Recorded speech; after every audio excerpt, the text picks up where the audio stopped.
जय श्री राम सीताराम। सभी का स्वागत करते हैं। आज की वीडियो श्रावण सोमवार के व्रत को लेकर के। श्रावण में 4 सोमवार आएंगे। हर बार जब भी श्रावण की चर्चा होती है तो सोमवार की बात ज़रूर आती है। ऐसा क्या है, सोमवार के दिन विशेष क्यों व्रत रखा जाता है? पूरे श्रावण व्रत करते हैं, महाशिवरात्रि स्पेशल होता है, परंतु सोमवार को ऐसा क्या है? सोमवार के दिन को माँ पार्वती से जोड़ा गया है। जब जब भगवान शिव ने माँ पार्वती की परीक्षा लेनी चाहिए तब उन्होंने तपस्या की और उपवास रखा, जिसमें सोमवार का विशेष महत्व है। अतः शास्त्रों में, पुराणों में सोमवार के दिन व्रत रखने से सौभाग्यवती स्त्रियों के सुहाग भाग संतान की वृद्धि होती है और कुंवारी जो कन्याएं हैं उनको योग्य वर की प्राप्ति होती है। अतः इस दिन कुंवारा लड़का हो या लड़की दोनों को ही व्रत रखना चाहिए और सुहाग भाग की कामना के लिए भगवान शिव पार्वती का सपत्नीक अर्थात जोड़े सहित दोनों का पूजन करना चाहिए। अब हम बात करेंगे कि कौन सा ऐसा उपाय करें, कौन सा ऐसा तरीका है जिससे भगवान शिव शीघ्र प्रसन्न होते हैं। चतुर्पहरी पूजा क्या है, क्या इस दिन खाएं क्या न खाएं, इन सब बातों का विश्लेषण आज की वीडियो में रहेगा। अंत तक देखिएगा। अगर हमारी बातें आपको सटीक लगें, आपको लगे कि हम कोई भी मिलावट नहीं कर रहे हैं, तो चैनल को लाइक करें, शेयर करें, सब्सक्राइब करें। तो आज हम आपको बतलाएंगे सोमवार के व्रत से पिछले दिन रविवार को ही कुल्ला दातुन करके सोएं, अन्न का एक भी दाना मुख में न रहे और मन में संकल्प करें कि हे भोलेनाथ, कल मैं इस कामना की पूर्ति के लिए, कोई भी आपकी कामना है उसके लिए आपका व्रत रखूँगा या रखूँगी, ऐसी धारणा करके आप सोएं। और अगले दिन प्रातःकाल आप सूर्योदय से पहले उठें, नियमित रूप से आप शौच आदि करें, उसके बाद आप दातुन करें, उसके बाद आप स्नान करें।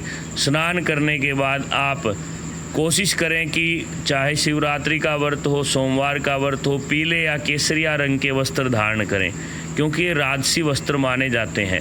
इस प्रकार के वस्त्र धारण करके भगवान के समक्ष बैठ जाएं।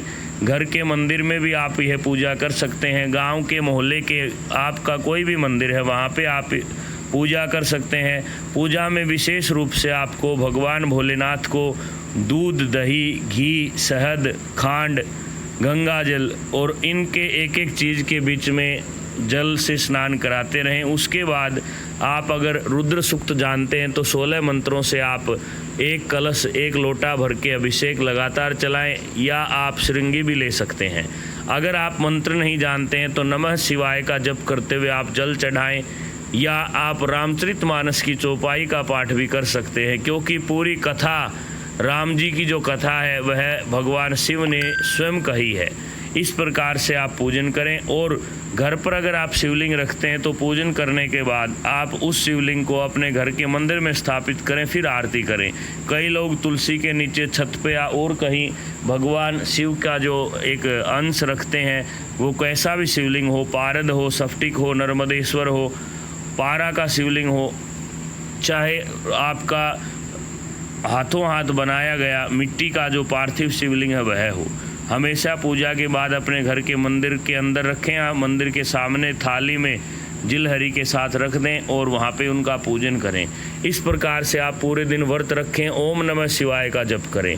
यह व्रत की विधि है। आखिरी व्रत आखिरी सोमवार के दिन, अगर आप 16 सोमवार करते हैं तो लगातार 4 महीने करें, अन्यथा आप जब श्रावण का चतुर्थ सोमवार आए उस दिन आप पेठे का जो प्रसाद है, मिठाई का, केले या और कोई भी ऋतु का फल आप बांट सकते हैं। अगर आप एक समय भोजन कर रहे थे, क्योंकि जो माताएं गर्भवती हैं, बहनें गर्भवती हैं, जिनको शुगर बीपी की समस्या है, वे कृपया एक समय भोजन जरूर करें। अन्य जो स्वस्थ हैं वे निराहार रह करके भी आप व्रत रखें, करबद्ध प्रार्थना है। तो इस प्रकार से आप व्रत का पूजन करें, उद्यापन करें। अब बात करते हैं चतुर्पहरी पूजा की।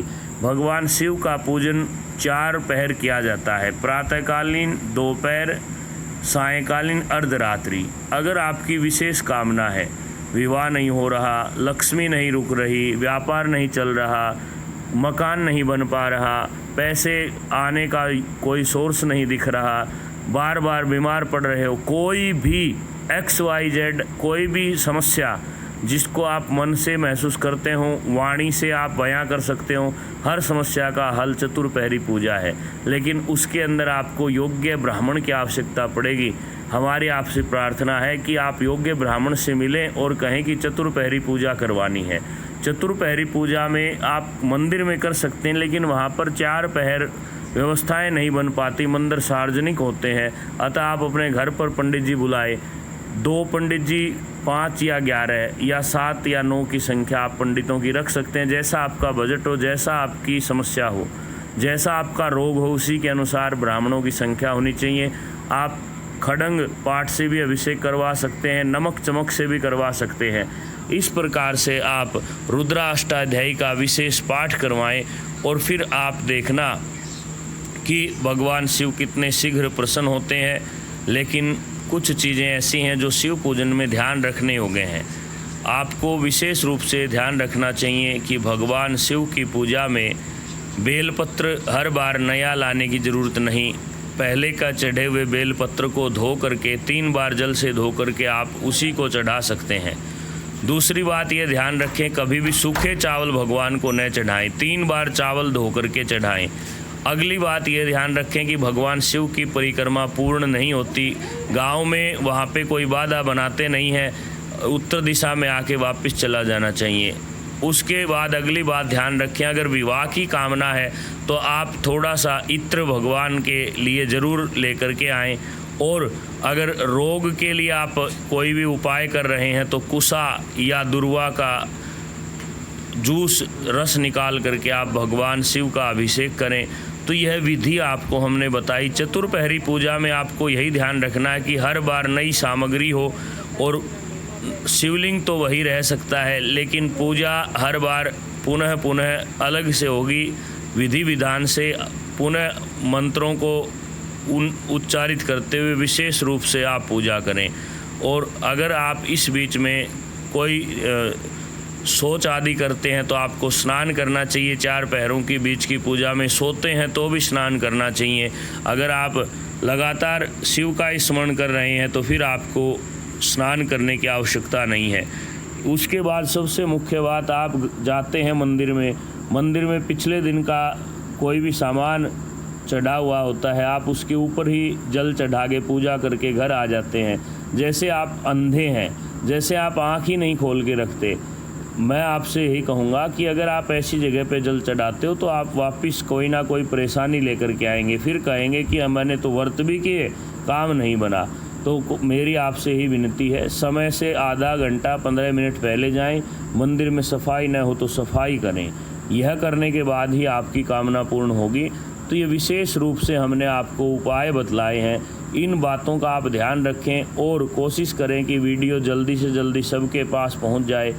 आपके मन में कोई प्रश्न हो, आपके मन में कोई विचार हो तो दिए गए नंबर पर आप व्हाट्सएप करें, फ़ोन करें, या जैसा भी आपके पास साधन हो उसी तरीके से आप हमसे मिल सकते हैं। हम आपको सही मार्गदर्शन देंगे, सटीक मार्गदर्शन देंगे। इस प्रकार से आप इस व्रत को करिए, निश्चित रूप से आपके घर में खुशहाली आएगी। भगवान शिव बहुत जल्दी प्रसन्न होते हैं और भगवान राम शिव के भगत हैं, शिव राम के भगत हैं। अतः कहा गया है कि भगवान शिव को प्रसन्न करना है तो राम राम का जाप करो, भगवान राम को प्रसन्न करना है तो हर हर शिव का जाप करें। तो ये दोनों एक दूसरे के पूरक हैं। इस प्रकार से आप बड़ी श्रद्धा के साथ इस व्रत को करें। और कोई भी आपके मन में विचार हो, प्रश्न हो, तो आप किसी भी समय हमसे संपर्क करें, हम आपके लिए सदैव तैयार हैं। आपका कोटि कोटि धन्यवाद। सीताराम, जय श्री राम। भगवान भोलेनाथ की कृपा आप सबके ऊपर बने। कोई भी सलाह आप देना चाहें या कोई अगली वीडियो जैसे अभी कांवड़ पर जल चढ़ाने की लेकर के आएंगे तो उसके लिए आप हमारे साथ जुड़े रहें और इसी प्रकार से आपका प्यार प्रेम बनाए रखें। कई बार आप यह प्रश्न करते हैं कि भगवान शिव को और कोई अनाज चढ़ाएं कि नहीं। देखिए, भगवान शिव को अन्य अनाज नहीं चढ़ता, केवल चावल चढ़ाने चाहिए। परंतु कई बार आजकल के हमारे जो भागवत वेता हैं वो बता देते हैं, तो आप तिल चढ़ाएं थोड़ी मात्रा में जल में मिला करके, सीधा अनाज कोई भी भगवान शिव के शिवलिंग पर न चढ़ाएं। कोई भी मिठाई हो, फल हो या कोई भी ऐसी चीज़ हो तो उसको अलग से पात्र में रखें। धन्यवाद। जय श्री राम।